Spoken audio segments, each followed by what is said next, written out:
A billionaire invited his maid's daughter to play chess.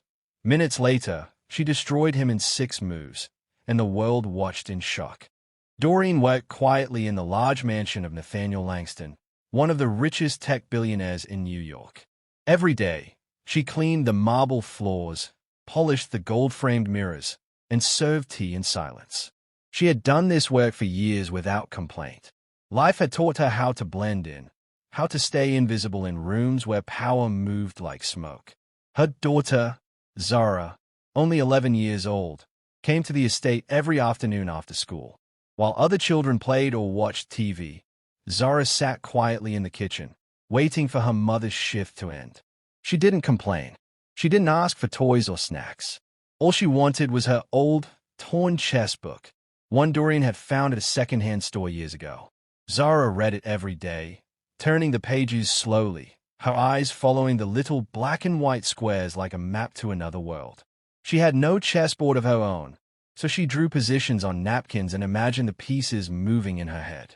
One afternoon, as Zara waited in her usual corner, she heard voices coming from the drawing room. Curious, she walked slowly to the doorway and peeked through the heavy curtains. Inside, she saw the billionaire's son sitting across from a well-dressed man who looked serious and focused. It was a chess lesson.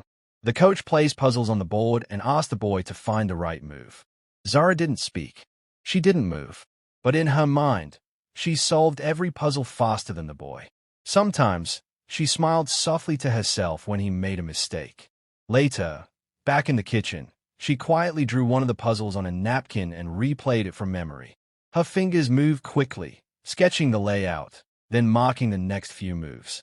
She didn't have a queen or knight, but she had the solution. When Doreen walked in and saw her daughter scribbling chess pieces again, she paused. Her face showed both pride and fear. She knelt beside Zara and spoke in a soft voice. "You're smart, baby. Smarter than they'll ever know. But remember, this world wasn't built for girls like you to shine here. Be careful. Don't let them see too much." Zara looked up at her mother and nodded. She didn't fully understand the warning, but something in her mother's eyes told her to stay quiet, for now. So she folded her napkin, tucked it into her backpack, and sat back down. Outside the kitchen, the mansion buzzed with voices, wealth, and noise. But in that small corner, a genius sat in silence, hidden, waiting. It was a warm Saturday afternoon at the Langston estate. The air smelled of expensive wine and trimmed hedges. Nathaniel Langston, dressed in his signature navy blue blazer, moved smoothly through the crowd of investors, journalists, and high-profile guests. He was hosting one of his famous weekend retreats, where business met leisure, and billion-dollar ideas were exchanged over fine cigars and redwood decks. Servers passed around sparkling drinks and gourmet snacks on silver trays. Laughter floated through the garden, and a string quartet played soft music in the background. In one corner of the grand drawing room, a guest, a retired hedge fund manager, set down a wooden chessboard with hand-carved pieces. "Nathaniel," he called with a grin, "how about a friendly game? Or are you afraid of losing in front of your guests?" Langston smirked and waved him over. "Bring it on. I've still got a brain hiding behind all this money." They set up the board on a polished mahogany table right near the edge of the patio. Chairs were pulled up, and guests gathered to watch. The game began, full of bold openings and distracted laughter. In the back of the room, unnoticed by most, sat Zara. She had come with her mother again, as usual. Doreen was helping with the kitchen staff today, which meant Zara had to wait longer than usual. So she sat quietly on a low stool near the corner, feet swinging above the floor, her hands resting on her backpack. She wasn't interested in the food or the adults, but the moment she saw the chessboard, her eyes locked in. She watched every move closely, and when Langston made a clumsy knight trade, Zara winced slightly. It was a move that would leave his queen vulnerable, an obvious mistake. Langston noticed her flinch and turned toward her with a raised eyebrow. "Did I do something wrong, little one?" he asked playfully. Zara hesitated. She looked at her shoes, then quietly said, "You should have moved the bishop to e6. That would have kept your queen safe." The guests chuckled, some raising their brows in surprise. Langston tilted his head. "Oh, and you know how to play?" Do you? Zara nodded shyly. Langston glanced at the guest he was playing with. Let's give her a chance then. Come on, young lady. Let's see what you've got. Zara looked around, unsure. It's okay, she murmured. But the guest was already clearing the board with a smile. We'll go easy on you, he said, laughing. Zara slowly walked up, nervous but focused. She sat down across from Langston, feet barely touching the floor. He set up a new game. Just for fun, he said casually. Let's keep it short. 6 moves later, he was staring at a checkmate. The room froze for a moment. A few people clapped. Some gasped. Langston laughed uncomfortably. Well, I wasn't really trying. He set up the board again. One more time. Best of 3. 10 minutes later, Zara had won again. This time, with a trap that left his king cornered and helpless. The room was quiet now. Someone from the back spoke, half joking, half awed. You just got hustled by the maid's daughter. Langston's smile tightened. His eyes flicked briefly toward the kitchen hallway where Doreen had just stepped out, tray in hand, her face frozen in worry. But then he looked back at Zara, still calm, still quiet, still not fully aware of what she'd just done. He forced a laugh, nodded once, and said, Well, it seems I've got some learning to do. That night, Nathaniel Langston couldn't stop thinking about the little girl who had defeated him, not once, but twice. It wasn't luck. Her moves were calculated, strategic, precise. The same way he built his empire. He sat in his study, a glass of scotch untouched by his hand, the replay of their second game scribbled across his leather notebook. He stared at the opening she used, a quiet queen's pawn, then a bishop feint, then a brutal mid-game trap. It wasn't just skill. It was instinct. The next morning, he called his private chess tutor, Mr. Beltram, an aging but sharp coach who had trained many of the elite. I want you to analyze this, Langston said, handing over the game notes. Tell me if it's luck or something else. Beltram studied the notation for a few minutes. Then his eyes widened. This is advanced. These traps, the positional understanding. She's not just a fast thinker. She's creative. You don't get this from casual play. Who is this girl? Langston leaned back in his chair. That's what I want to find out. Later that day, he found Doreen in the hallway outside the laundry room. She froze when she saw him approaching. No billionaire had ever looked at her the way he did now. Directly. I wanted to ask about Zara, he said gently. How did she learn to play like that? Doreen looked uncertain, as if bracing for a scolding. She taught herself, sir. I found her a book from Goodwill a few years back. She watches chess games online when we can afford Wi-Fi. Sometimes at the library. No coach? He asked, surprised. Doreen shook her head. I can barely keep up with school fees. Chess lessons? No, sir. She just sees things. In patterns. That evening, Langston looked into Zara's school records. He was shocked. Her teachers had written things like dreamy, quiet, easily distracted. Some notes even questioned her attention span. But he knew what they didn't. She wasn't zoning out. She was solving endgames in her mind. Langston made a call to an old friend, Leonid Grakev, a Russian grandmaster who once coached Olympic-level players. Would you test a child for me? Langston asked. Leonid agreed. A few days later, Zara sat nervously at a chess table in the Langston study while Leonid watched her with cool, practiced eyes.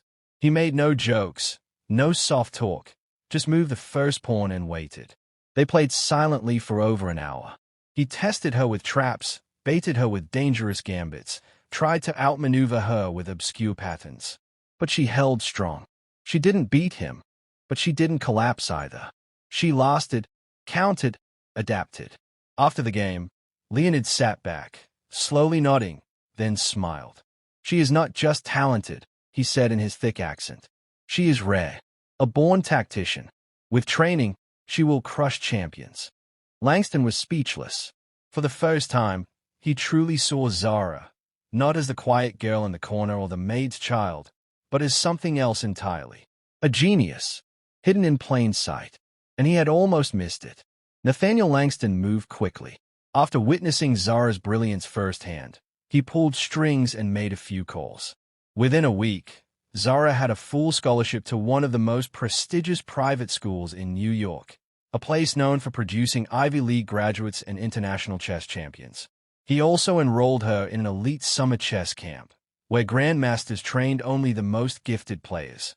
All expenses were covered. He even bought her a professional-grade chess set, carved from ivory and ebony wood, placed carefully in a velvet box. But when he told Doreen, her face remained serious. "I'm grateful, sir," she said softly. "But if you're going to open those doors for her, you let her walk through them as herself. Don't shape her into something for the cameras. Don't turn her into a story that makes you look good." Langston nodded. "She'll be herself. She'll be free." Zara was both excited and nervous. Her new school was massive and bright, with glass staircases and indoor waterfalls. The students wore blazers with gold crests and carried tablets instead of notebooks. But from day one, Zara could feel she didn't belong. She walked into the school's chess club for the first time wearing second-hand shoes and carrying her tattered book. The room was full of boys with perfect hair and girls who smelled like designer perfume. When she sat down to play her first game, a blonde girl across the table looked her up and down, wrinkled her nose, and whispered to her friend, "Even if she wins, she'll still smell like bleach." Zara heard it. She said nothing, just moved her pawn. In that first week, she played 12 games. She won all 12, quietly, effortlessly. One boy tried to rattle her by slamming the pieces. She responded with a smile and a 6-move checkmate. Another girl, a known city champion, walked away in tears after Zara dismantled her queenside defense. The teachers began to notice. "She's incredible," the chess coach whispered in the staff lounge, like she sees 5 moves ahead in her sleep.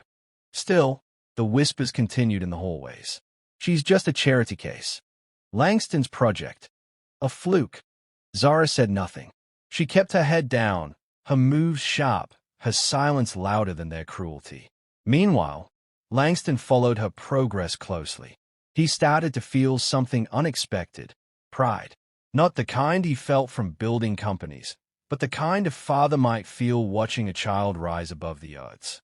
One morning, he opened the newspaper and saw a tiny headline in the corner: "Black chess prodigy shocks elite school. From housekeeper's child to checkmate queen." The story was spreading. Whispers became headlines. And still, Zara stayed quiet, letting her moves speak for her. The state chess championship was held in a grand convention center, its wide halls filled with rows of polished tables and tension so thick it hung in the air like fog. Banners waved overhead. Parents stood on tiptoe to peek through glass windows. Coaches whispered strategies into eager ears. The best young players from across the state had come to fight for the crown. Zara walked in quietly, her hair tied back, her backpack hanging from one shoulder. Her eyes scanned the room, but she didn't look nervous. She looked focused.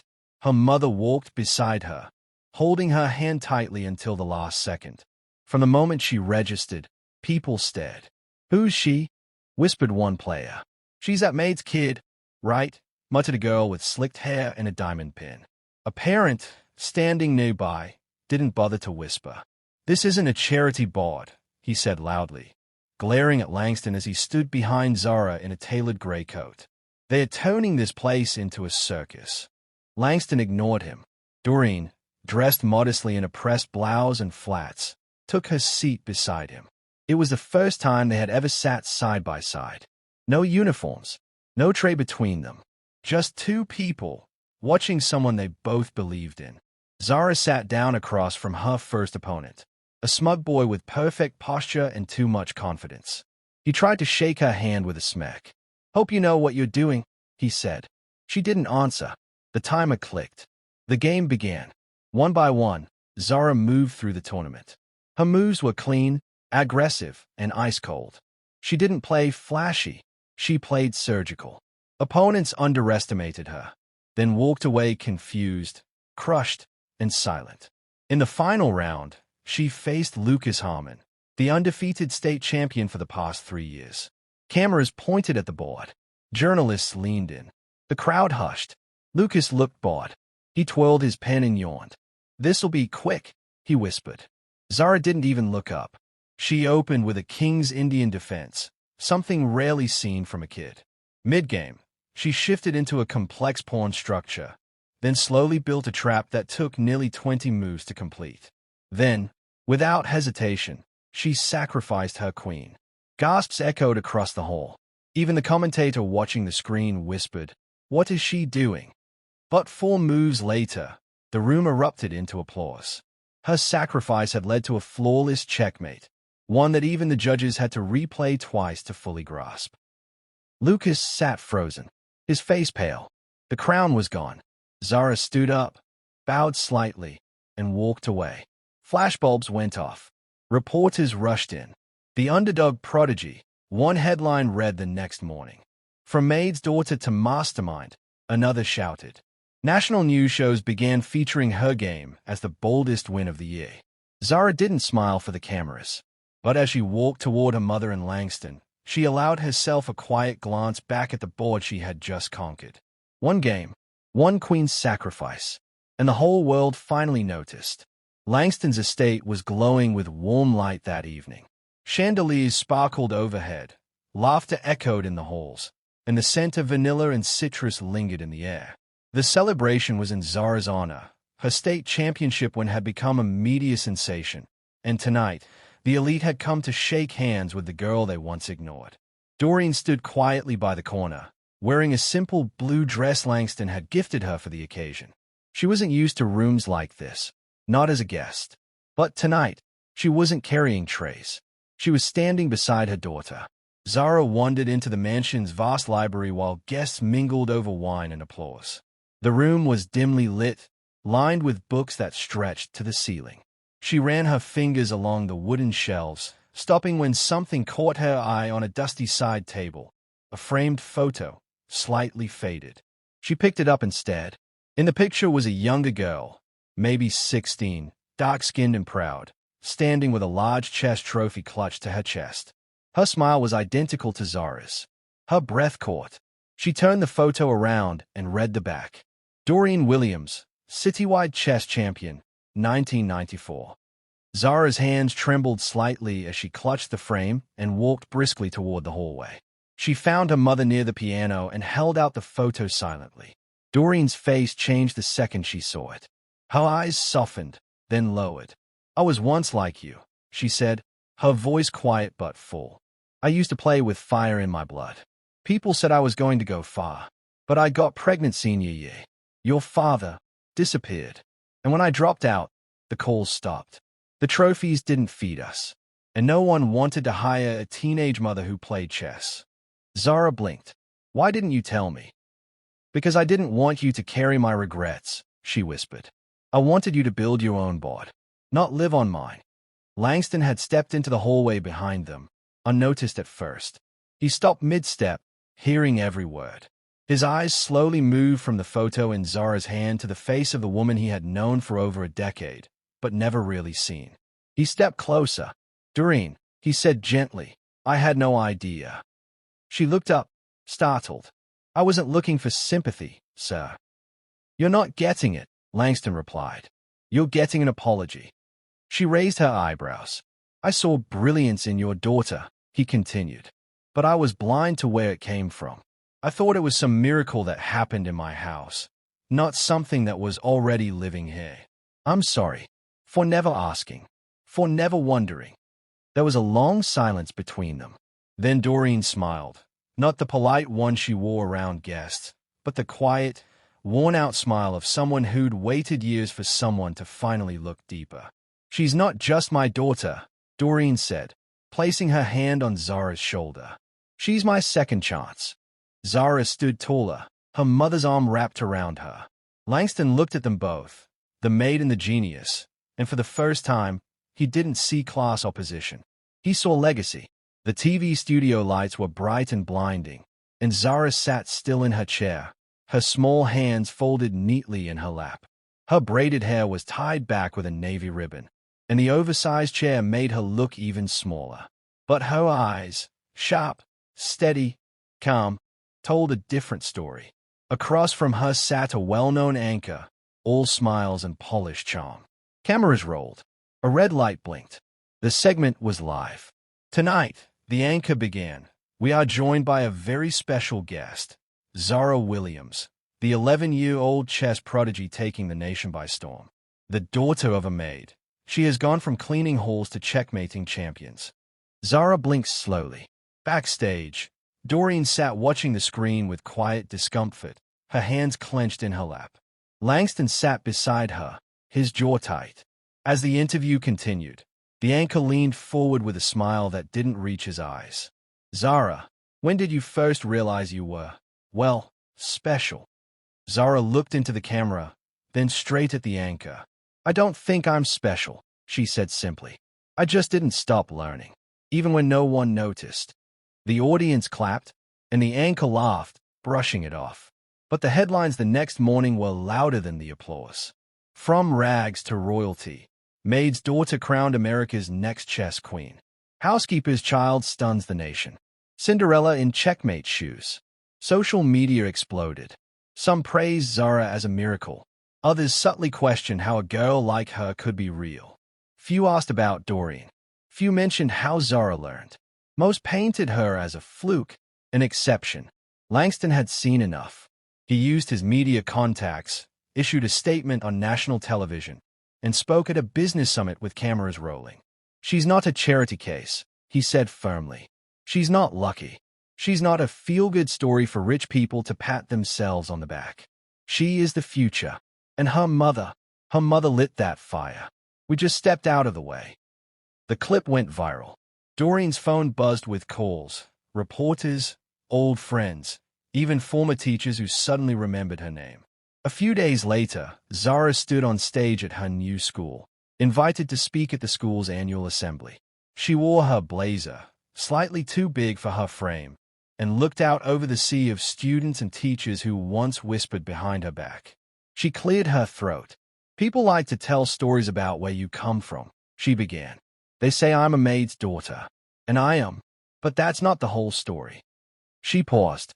My mother taught me strategy before I ever learned chess. She taught me how to hold my head high even when others looked down. She taught me that genius doesn't come with money. It comes with persistence. And sometimes, she looked directly at her old chess rival in the front row. Sometimes it wears an apron before it wears a crown.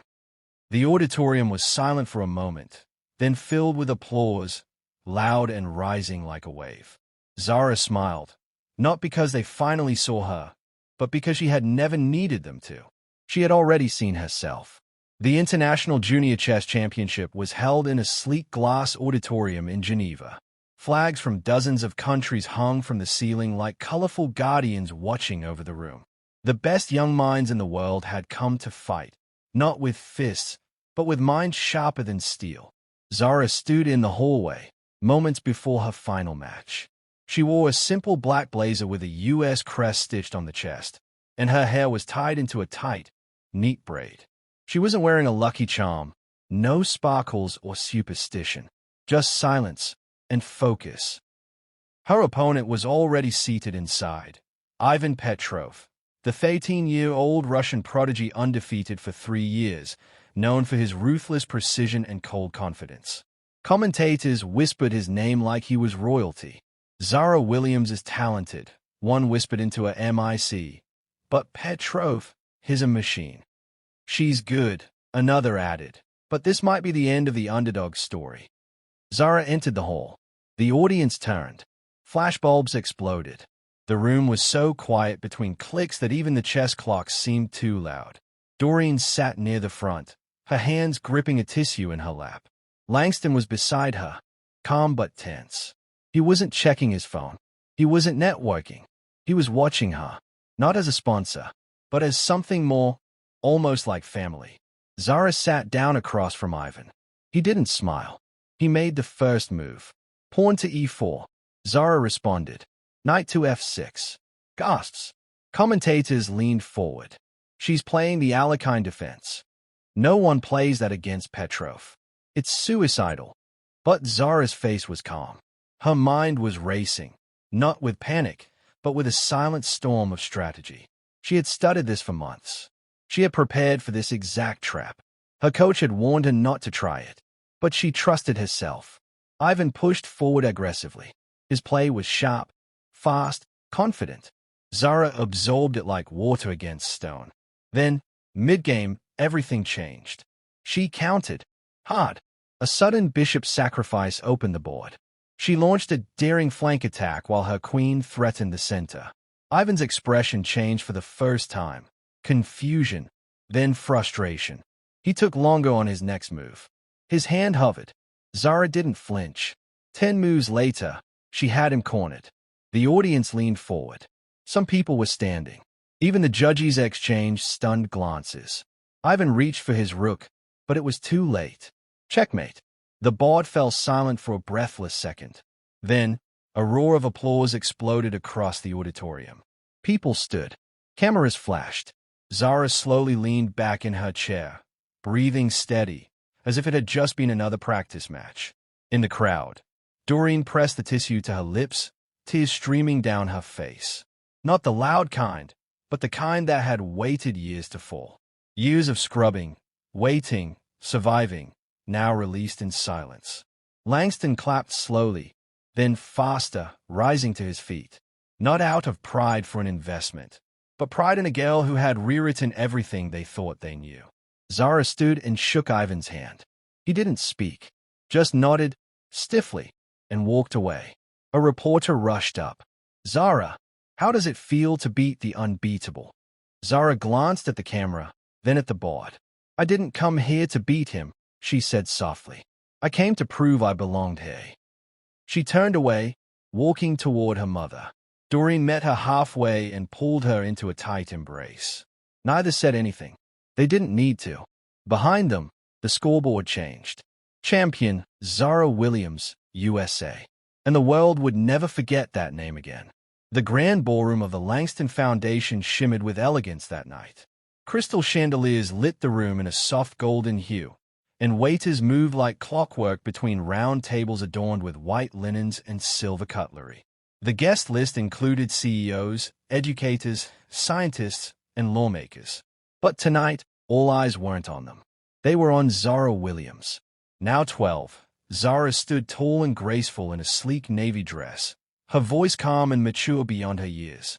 She had gone from the silent girl in the corner to the face of a movement. Nathaniel Langston stood at the podium first. He looked proud, but quieter than usual, humbled. Tonight, he began, we're launching the Zara Williams Initiative, a scholarship fund dedicated to girls in underserved communities who show excellence in logic, chess, and STEM education. Not because they need saving, but because they need space to shine. Applause echoed through the hall. Cameras flashed. Then came Zara's turn. She walked to the stage, her steps light but sure. As she reached the microphone, the applause faded into respectful silence. She looked out over the room, the same kind of room that once didn't see her. For a long time, she began. I thought brilliance was something you had to earn after someone believed in you. But the truth is, brilliance lives in places people don't bother to look.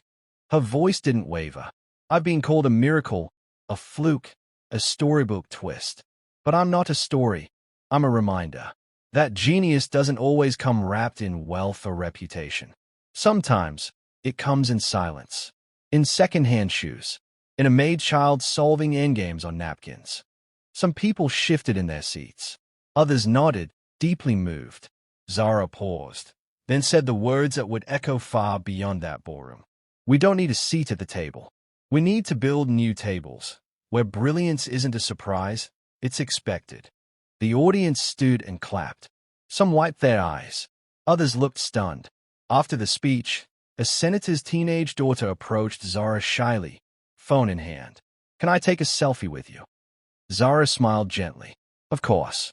The photo would soon go viral. But in that moment, it was something more. It was the moment the roles reversed.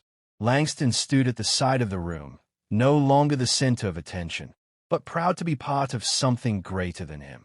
He had once given Zara a chance. Now, she was giving others a path.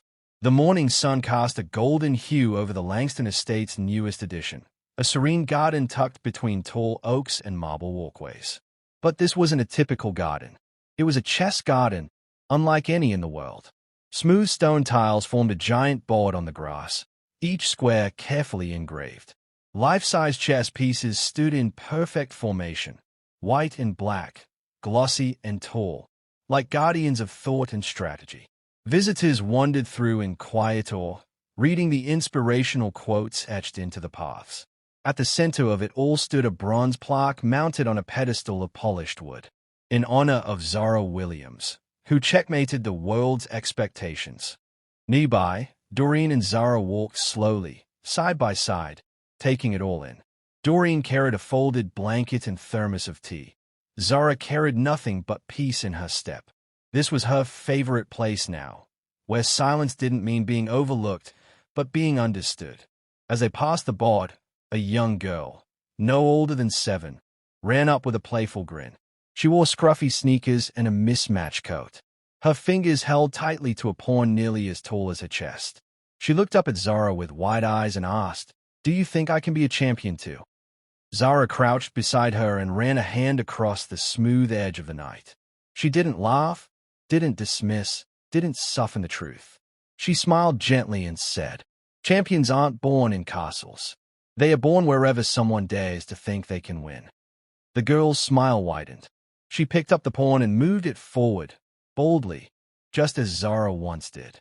As Doreen spread the blanket on the grass and poured 2 cups of tea, Zara stood quietly, her eyes scanning the board. Not for victory, but for legacy. Final line. She didn't just win the game. She rewrote the rules.